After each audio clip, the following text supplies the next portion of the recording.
Hi everyone, Eric Lewis here, and today we are talking about the different chokes that you have available for all of your shotguns. Obviously these things, just like anything else, can be tuned to your own personal preference, but a lot of them are application specific. So it's going to come down to what you're using your firearm for and what you want personally. I don't like to say there's a general rule of thumb or a golden rule or you have to do this for any of these kind of things, because I have a lot of weird personal preferences on my firearms that maybe don't line up with what the majority of people like to use. Basically what a choke is it's threaded, it screws into the barrel of your shotgun and it chokes down the pattern of your BBs is essentially what it's doing. So you know, a wider choke is going to have a wider spread. So if you're hunting close or you're planning on shooting close, or if the range isn't as far, you don't need as much travel with your BBs or your shot coming out of the shot shells. So you might have a wider choke. If you're going to be shooting a little bit longer range, maybe you need to be more accurate. Turkey hunting, for instance, if you're going out and you really need to get a good clean headshot and have a tight pattern on those BBs coming out of your shotgun, you're going to want like a full or an extra full choke. So there are so many options on this, and it used to be basically there were only 3, and now there's so many. So when you're selecting the choke that you're going to be using in your shotgun, you definitely want to read the outside, read any kind of documentation that comes with it. Make sure that it's rated for what you're going to be using in terms of ammunition. Like for instance, this one that I have here says no steel shot.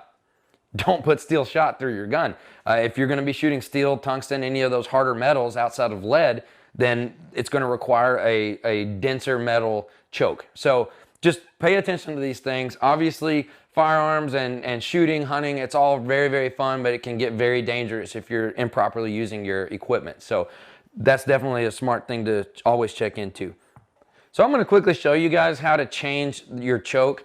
It's very, very easy. One of the main things that you do want to do is make sure that your firearm is unloaded. Make sure there's no shells in the magazine and that the chamber is cleared, because you are working with the end of the gun barrel.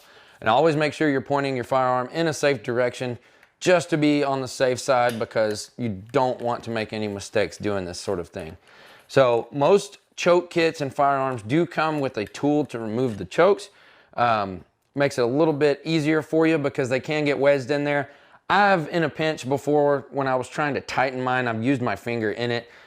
You can say what you want about that, but if your choke works its way out and you need to keep shooting, you definitely make some quick split decisions. So this that is in it is an improved choke.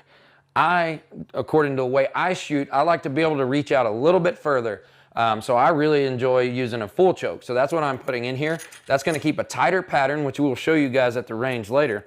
And it's also going to make it so that way I can shoot a little bit further. So if you're shooting clay pigeons, if you're out dove hunting, things like that, and the dove just aren't coming in as close as you want them to, you can definitely get a little bit further shot off with this full choke. But because the pattern is tighter, you have to be much more accurate. There's a lot less leeway and tolerance for you maybe not aiming as perfectly as you wanted to.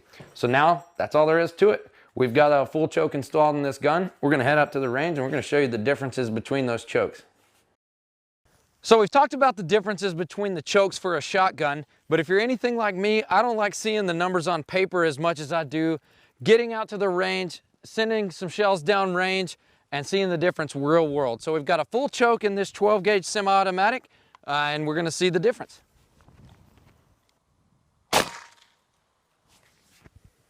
So now that you've seen how a full choke shoots at about 20 yards, we're going to move to a standard cylinder.